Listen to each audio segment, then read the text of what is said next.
The world of Death Stranding is haunted, both in a literal sense but also a metaphorical one.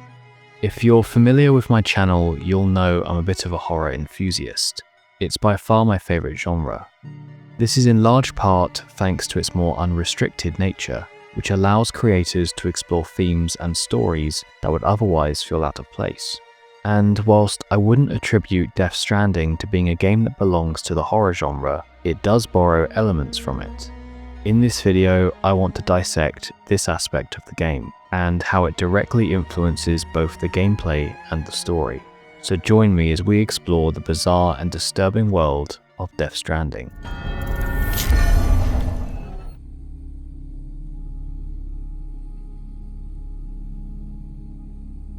Perhaps the most literal form of horror found in this game are the beached things, or BTs for short. These are souls that are stranded in the world of the living, those that passed away but failed to cross through the space in between the living and the dead, referred to simply as the beach. The inclusion of this location and its direct connection to the ghostly apparitions remind me of the link between the malevolent spirits in the Insidious franchise and the Further, a mysterious realm that they are likewise tethered to. But whereas the supernatural entities in the Insidious franchise haunt an individual, the BTs in Death Stranding haunt the world itself, with the echoes of these trapped souls posing a similarly real threat, but one that also covers almost every corner of its melancholic landscape. This combination of a natural and understated world against the dangerous otherworldly beings inhabiting it are a significant contributor towards the game's distinctive identity, with the juxtaposition between moments of quiet contemplative scenic views and sudden heart-pounding encounters, creating an atmosphere that feels simultaneously inviting and uninviting. Good morning, Sam. Blood collection complete. Thank you for your generosity. This feeling extends to our private room, which is a space the player will visit frequently as part of the gameplay loop, serving as respite in between deliveries. In this location, we can rest, take a shower, play music, modify equipment, and catch up on emails. It's one of the few places that feel truly safe, at least initially, because whilst there's no actual perceivable danger, the private room ends up playing host to some of the more frightening scenes in the game, such as this cutscene that harkens back to PT, with a beached thing seemingly inspired by Lisa, the supernatural entity that haunted the playable teaser of Kojima's cancelled Silent Hill game.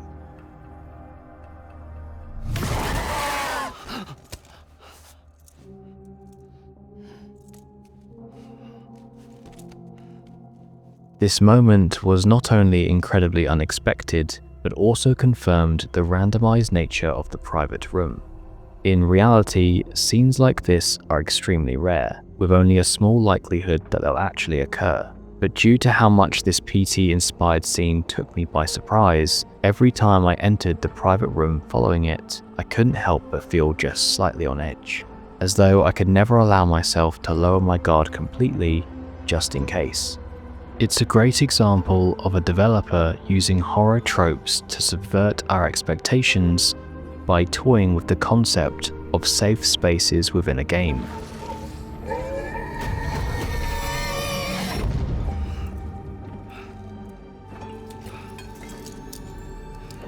The presence of BTs in the game world exponentially heightens the threat in Death Stranding. And I'm not just referring to the risk of damaging our precious cargo, although that is vitally important. The danger the BTs pose to human life can have a massive ripple effect known as a void out. If a beached thing consumes an individual, the crossover of their dead matter against that of the living creates a cataclysmic explosive reaction. This explosion has the potential to wipe out cities, with the burst of energy annihilating the population and leaving nothing but a crater in its wake.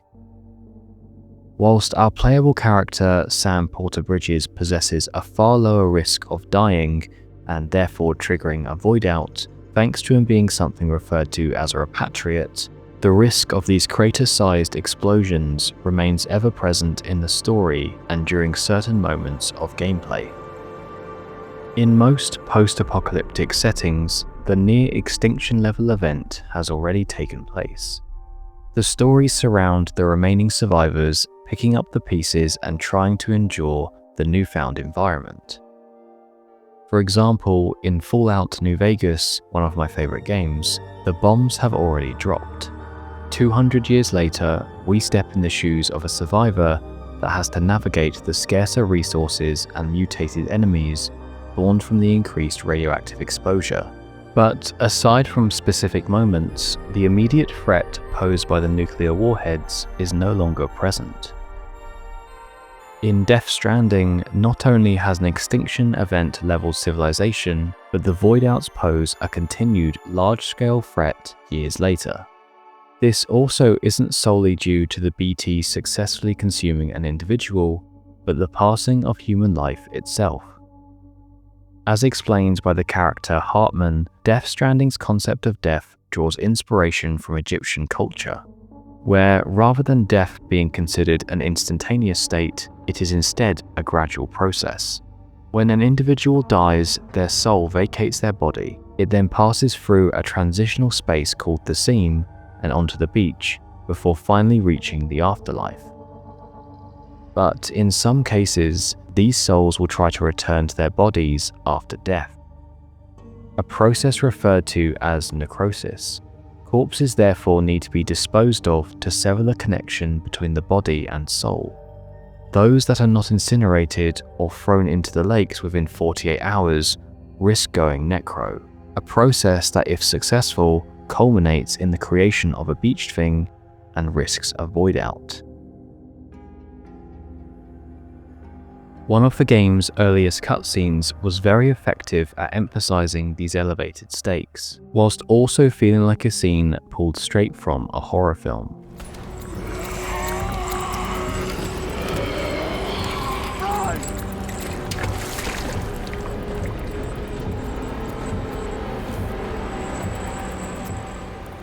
This sequence sets a tone by connoting the idea that the world of Death Stranding rests on a razor's edge, a balance that's upheld by the preservation of life.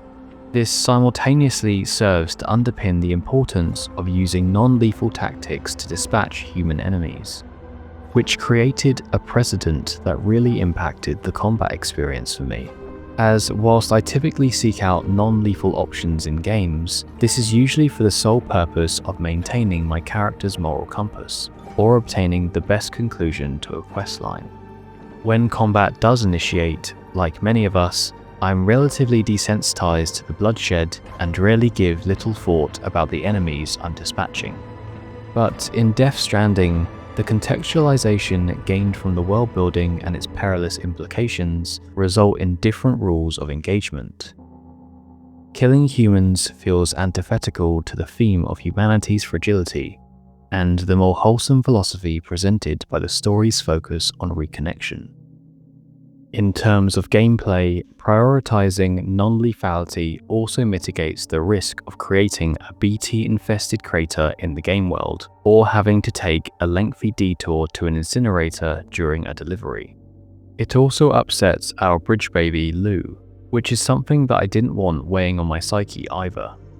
Whilst I'm not someone who's overly concerned with the concept of ludonarrative dissonance, the intertwining of the world, story, and gameplay does present fitting consequences for lethally taking down enemies. This really encourages players to avoid killing whenever possible, whilst emphasizing the focus of Sam's character design, helping us to align and understand his role in this world, which first and foremost is simply a man who delivers cargo. Sam is also someone referred to as a doom sufferer. These are people who possess a greater connection to the beach, resulting in an analogy to chiralium, a material that manifests from this space in between. Most importantly, and more relevant to this video, being a doom sufferer grants the individual the ability to detect BTs. The range of clarity in this detection is dependent on how high they rank in a level scale. Those higher up in number can see the beached things, and some can even control them. Such is the case for the game's antagonist, Higgs. But as someone with only level 2 dooms, Sam doesn't possess this ability. He can just sense the BTs. As a horror fan, I'm very grateful for this choice. As quoted by H.P. Lovecraft, "The oldest and strongest emotion of mankind is fear, and the oldest and strongest kind of fear is fear of the unknown." I'm always a subscriber to this idea. The concept of the scariest creations being the ones we don't see, entities conjured by our minds to fill in the blank spaces that aren't actually visible. Being able to detect a BT simply through audio cues and the occasional placement of their earth-puncturing handprints is nerve-wracking.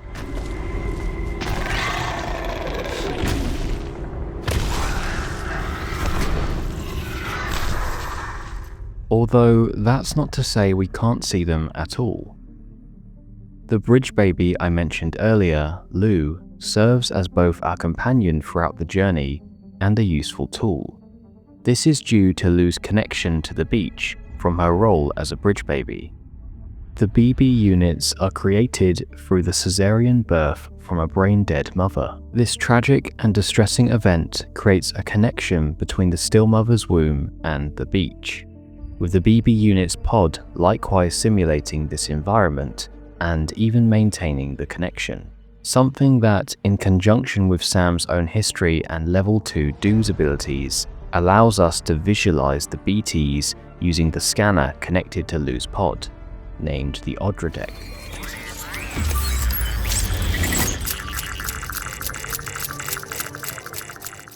Whilst we are unable to identify any granular details, when in close proximity, the scanner will reveal a disturbingly humanoid silhouette with an umbilical cord-like tether representing the apparition's connection to the beach. Also, as a quick side note, I know there are some mixed opinions on Kojima's storytelling techniques and specifically his writing, but I really do appreciate the attention to detail placed on theme. This idea of everything having a tether or a connection to exist feels very intentional, and something we see across the game. For example, in order for the BTs to exist, they must be tethered to the beach.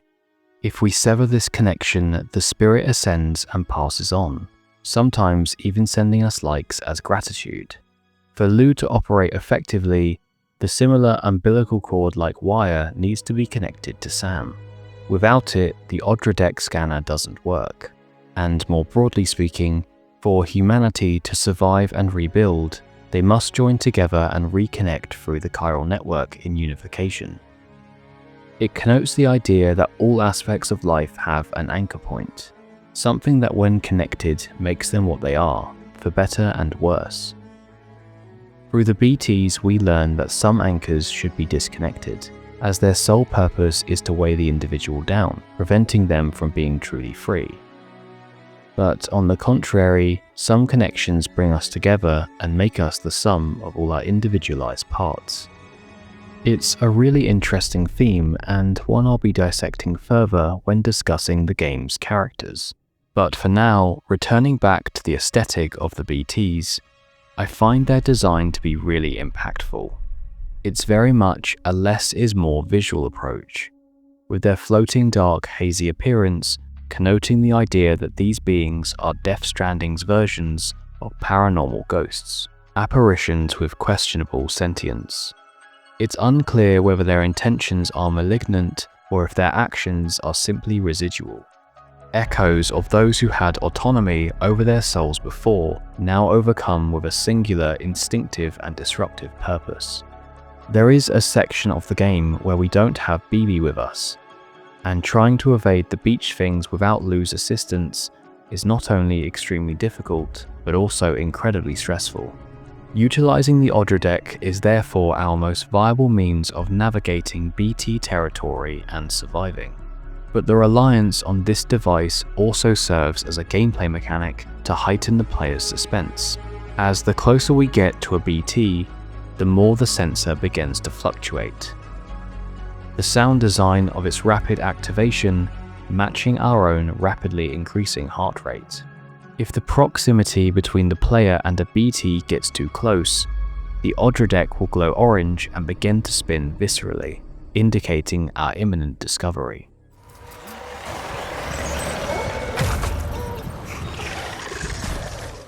During this moment, Lou will become increasingly distressed. The crying of this innocent baby drastically contrasts the nearby horror, emphasizing its frightening nature and encouraging our own protective instincts. And despite every fiber of my being wanting to run in this moment, this survival impulse needs to be ignored. Movements must remain slow and deliberate in order to chart a course around the BTs. This is when the ability to hold Sam's breath also becomes crucial in aiding our escape. These moments feel reminiscent of the hiding mechanics found in horror games like Outlast and Amnesia. But whereas we're typically cowering behind a locker or a cupboard door when holding our breath, in Death Stranding, the player still has to prioritize movement to avoid detection. Holding our breath also reduces Sam's stamina, so it can only be used as a temporary reprieve from detection, offering a small amount of extra time that needs to be used efficiently. If the player does become detected, there is still a brief window of escape, but once again, it's a moment designed like something pulled straight from horror media, as tar-covered bodies rise from the ground and grapple onto us, attempting to drag our body into the depths beneath them.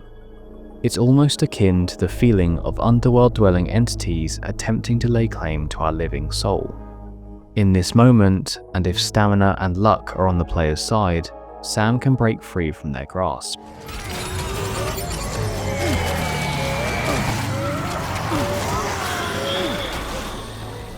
No matter how many times I've achieved this narrow escape, the relief is always palpable, because the alternative to not escaping is an intense escalation, starting with our body being dragged through the ground as black waves of thick tar collapse across the landscape. This is when a variant of BTs known as catchers emerge. These larger beach things take different forms, but always pose a formidable threat, one that will engage either a fight or flight response. A choice that's dependent on the player's preparedness and whether they stocked up on the ammunition specifically catered for this enemy type. Earlier I referred to Sam as something called a repatriate. This is someone who has the ability to guide their soul through the seam and back to their body, without risking a void out or becoming a BT.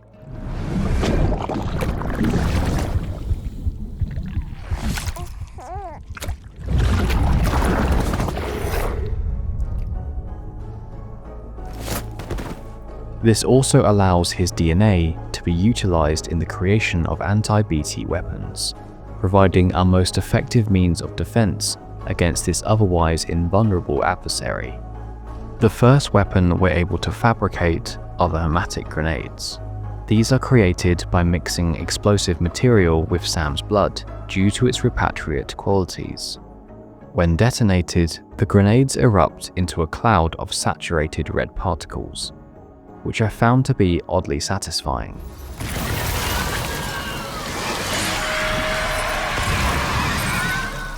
As the player progresses, they're given access to more conventional firearms designed to neutralize BTs, all of which possess the same blood-infused technology. But in the spirit of Death Stranding's less combat-focused design, there is a restrictive caveat to using this equipment. Every grenade thrown or round fired draws blood directly from Sam's health gauge. Accuracy and player restraint therefore becomes a critical element of combat against BTs, with breaks in between attacks being required in order to offer Sam time to replenish his blood levels through transfusions or the consumption of cryptobytes. Given the less combat-oriented approach to gameplay, you'll be forgiven for not stocking up on weapons before venturing out on a delivery. Fortunately, even if an unexpected BT encounter catches you off guard, the player can utilize Sam's cufflinks as an offensive option to prevent the aforementioned escalation. This device has a chiralium blade attached, which possesses the ability to sever the cord connecting the apparitions to the beach, due to the chiral matter originating from the same location. This not only provides a backup option for those who are underprepared, but also works in combination with Death Stranding stealth mechanics, a system that's implementation shares DNA with the Metal Gear Solid pedigree of the game's director.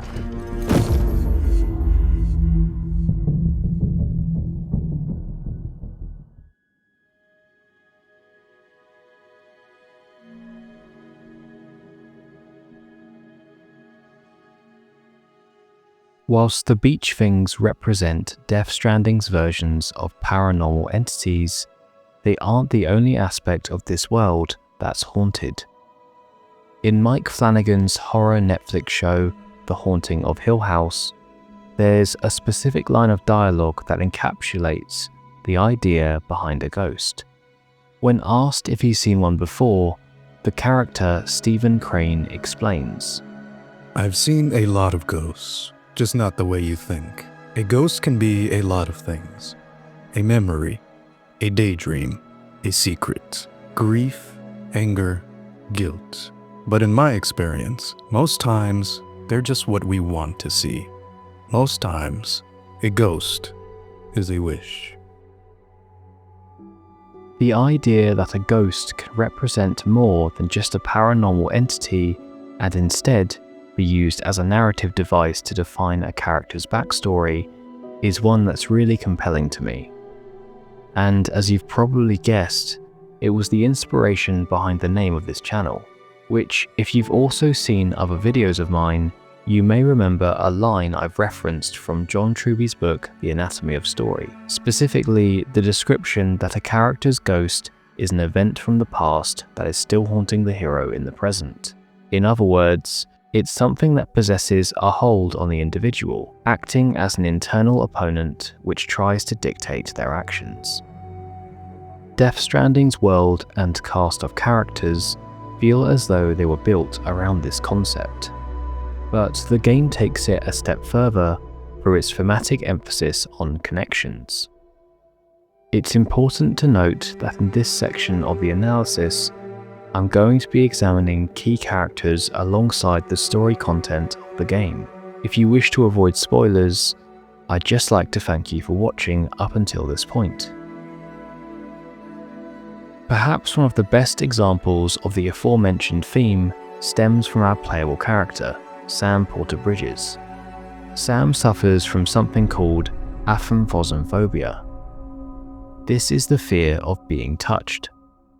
As noted in the collectible interview logs, it's suspected this phobia originated from a lack of social interaction as a child, alongside a diminished relationship with his adopted mother, Bridget. Over time, and thanks to his evolving and eventual romantic connection with his therapist Lucy, he began to overcome this fear. The two eventually got married and fell pregnant, although, as is typical for the world of Death Stranding, things didn't stay perfect for long. I found some records from 10 years ago. A death, sudden, in the middle of a town. Young woman in the prime of her life. Nobody knew until it was too late. A void out. Her husband, who was a member of Bridges, had dooms. He tried, but he couldn't get to her in time.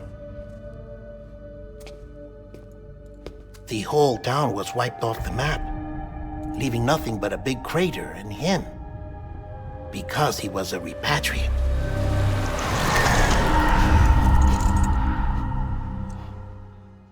This event that Deadman explains understandably became an emotional catalyst for grief and guilt for Sam, and when relating back to the concept of a character ghost, it serves as the backstory that haunts our protagonist, dictating his actions in the present whilst simultaneously affecting his subconscious, causing his aphantasmophobia to return. I mentioned earlier how some of these tethers benefit individuals, whilst others act as anchors to weigh them down. I believe Sam's character Ghost is another example of this theme.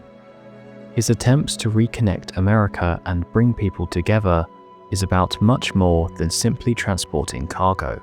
Each delivery made reflects a small victory won against the internal opponent born from his connection to a traumatic past. We can see this during the progression of the story, as Sam's pessimistic worldview begins to diminish. His gradual acceptance of others and overcoming of athemphosmophobia initially materializes in subtle ways. A moment as minor as accepting a cryptobite from Fragile provides insight into this and gives the scene greater emotional impact.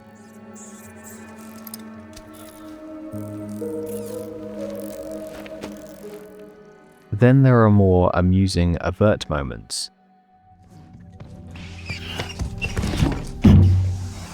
Shh.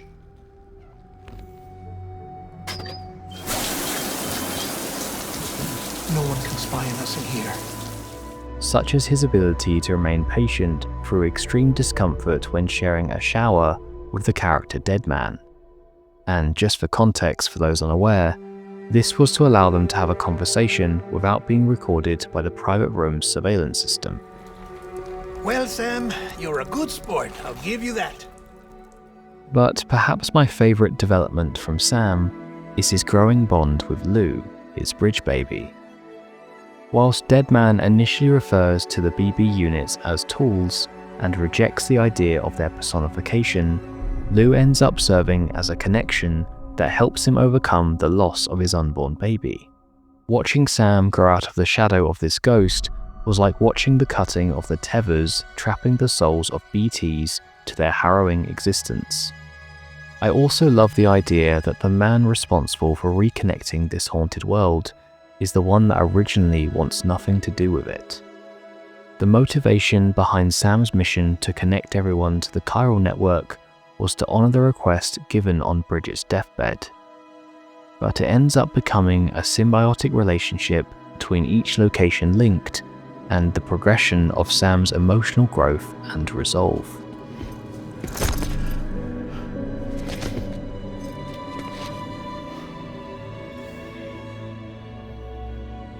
Thanks for everything.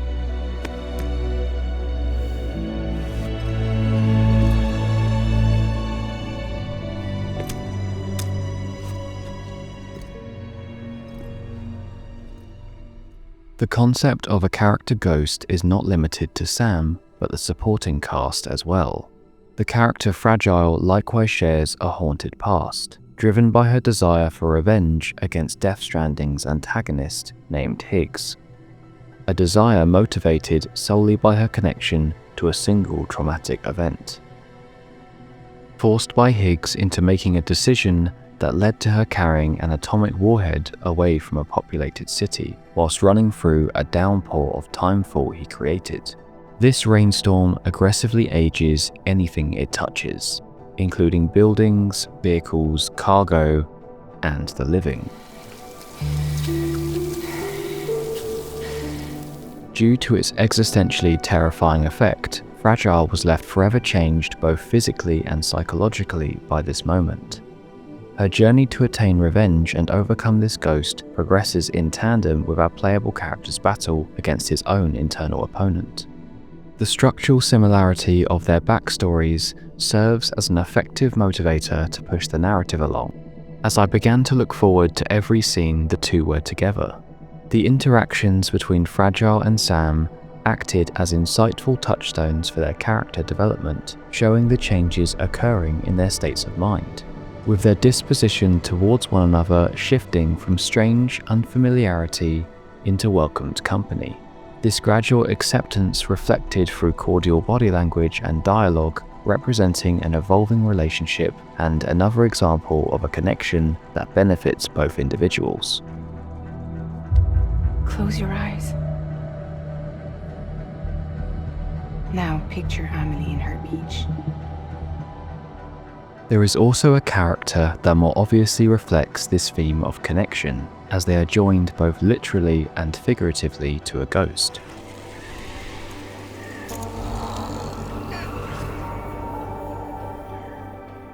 Whilst the thematic representation here is quite heavy-handed, I was really impressed at how well a single cutscene encapsulated this concept. Our introduction to Mama culminates in a flashback to a traumatic event, a time that, whilst waiting for a C-section, the hospital building she was in was attacked, trapping her beneath the collapsed rubble. With no food and access only to time for water, Mama remained under the debris for days. The sequence ends with Mama giving birth to a stillborn baby girl, one whose soul transforms into a beached thing. I gave birth there in the rubble. But instead of bringing life into the world, I brought death.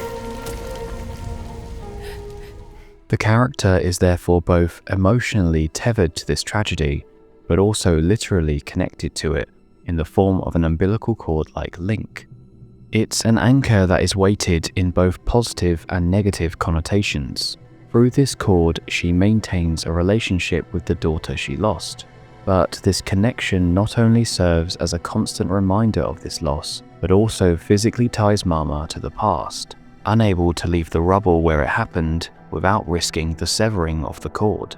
There is enough narratively here to create a conflicting dilemma for Mama, but even more is revealed to the player about this connection. When Mama draws some of Sam's blood for the purpose of creating anti-BT weaponry, she touches his arm, a moment that Sam remarks as icy cold. This is a reaction the player would likely assume as fueled by his aforementioned phobia, but the reason for Mama's low temperature is because she's not actually alive. When her daughter died, it's indicated that part of her soul passed in this moment as well. The connection to her baby is also what's keeping her in the realm of the living, therefore making this arguably the heaviest anchor featured in the narrative, due to the numerous story implications that arise from severing it.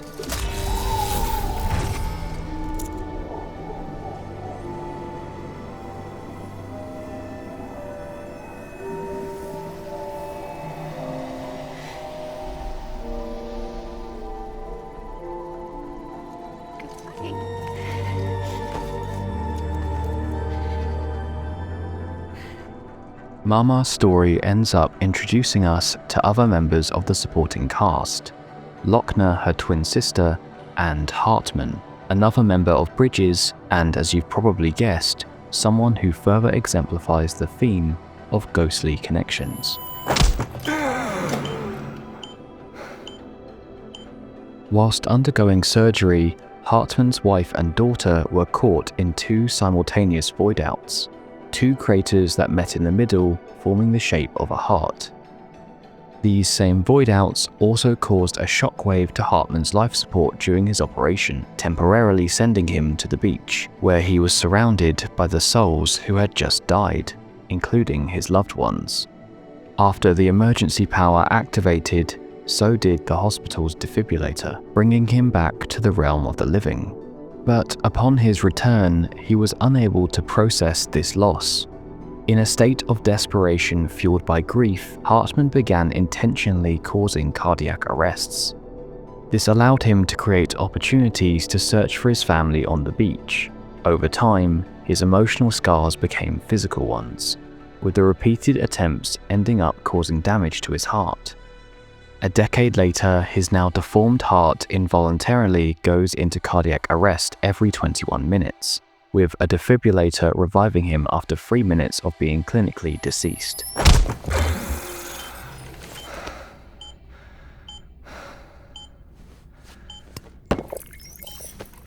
No luck. Visit 218,550. A window of time that was still being used to continue his search. Like Sam, Fragile, and Mama, the traumatic past of this character has a firm grip on both his body and mind in the present. Trapped in a never-ending loop next to the heart-shaped crater in the living world, whilst obsessively trying to locate his wife and daughter in the dead one. And when relating back to the quote from The Haunting of Hill House, I believe Hartman best represents Stephen Crane's final line of dialogue, the idea that for most people, a ghost is a wish. Despite my love for the implementation of this theme in these characters, there is a supporting one that remains my personal favourite. A fascination assisted by their introduction being layered with horror motifs. Clifford Unger, also referred to as the combat veteran, is not only another example of someone connected to a haunted past, but also a character with exceptional visual design. Our first encounter with Cliff begins with him emerging from the trenches of a World War II hellscape, covered in black tar and flanked by skeleton soldiers. It's a moment that instantly captured my attention and generates a lot of suspense for the imminent combat encounter.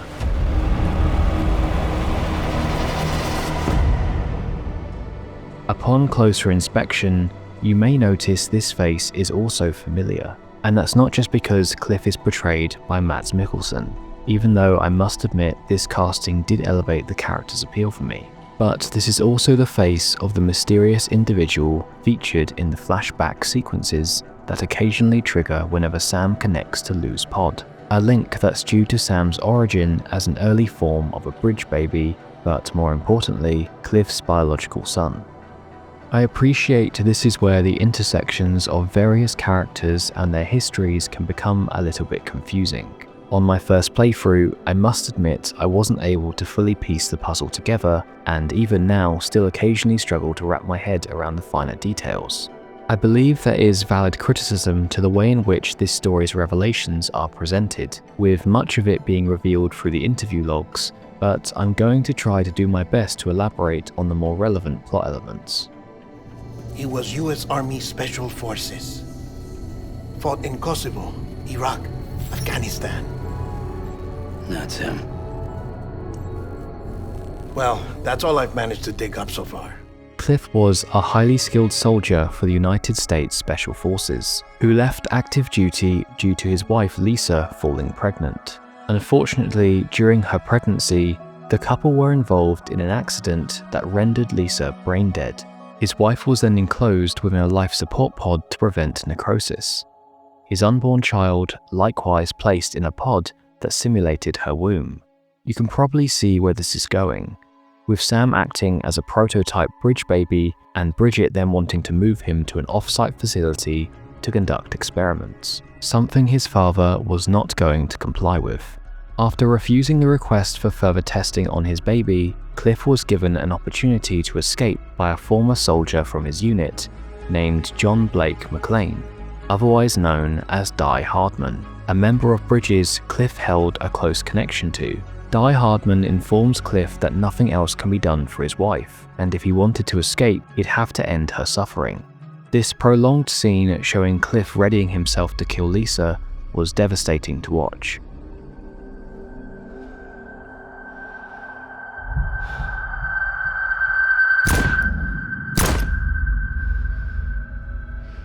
Even more so because during his attempt to rescue his son afterwards, he fails, resulting in Bridget using the same weapon to murder Cliff. It's important to note the character Bridget and Sam's alleged sister Amelie are one and the same. They are the body and soul of an individual that separated during an operation. The soul, Amelie, woke up on the beach. The body, Bridget, remained in the realm of the living. When Bridget shot Cliff, the bullet also accidentally hit Sam. In an attempt to rectify this, she then utilized Amelie on the beach to try and revive him.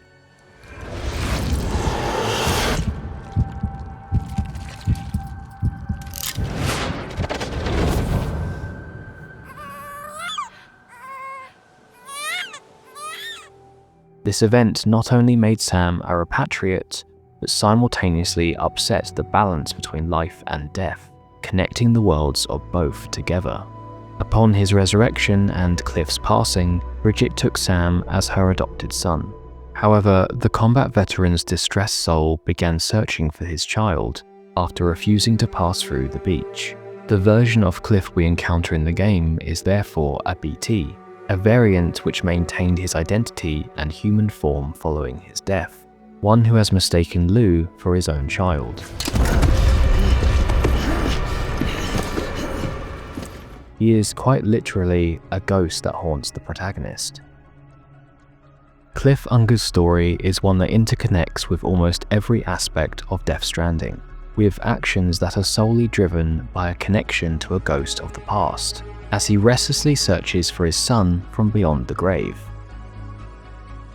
Despite the sometimes confusing nature by which Death Stranding divulges its story information, witnessing Cliff finally attain peace was the high point of the narrative for me, and a moment that did feel emotionally impactful, especially considering Sam was able to bear witness thanks to his unique bond with Lou.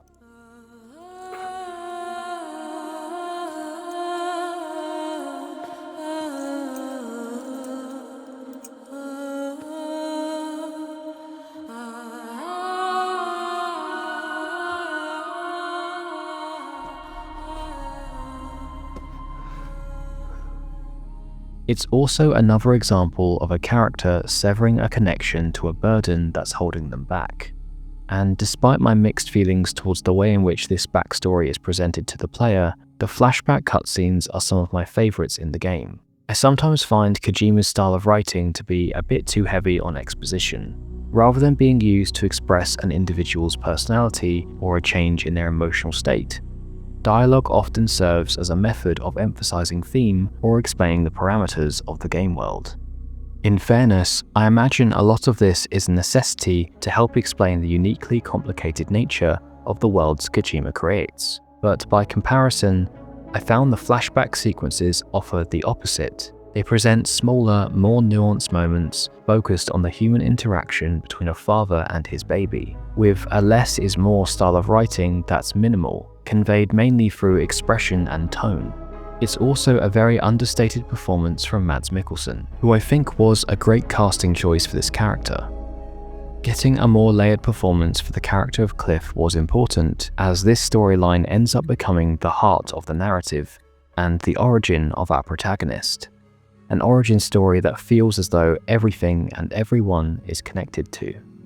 But Death Stranding's theme of ghosts extends beyond the game itself. In an interview with Vulture shortly after its release, Kojima described a personal tragedy surrounding the game's development, with the loss of his mother, to which he then explained, The ghosts in the game, maybe my parents are one of them. Seeing me in this world, I wanted to have that kind of metaphor that within you, you're connected to the people that passed away. This personal influence seems to have had a powerful impact on the game's story, with Kojima's commitment to emphasize the theme of ghosts from the past becoming my favorite aspect of Death Stranding.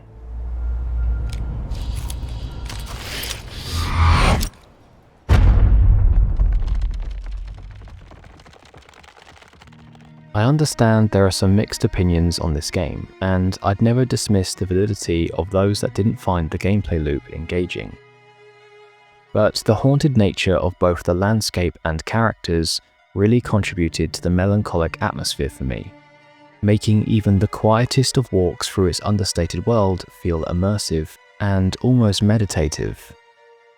But what are your thoughts on Death Stranding? Were you someone that resonated with the experience or not?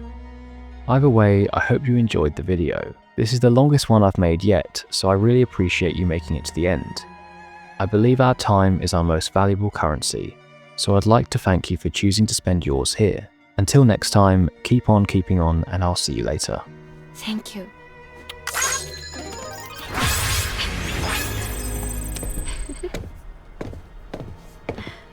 Oh.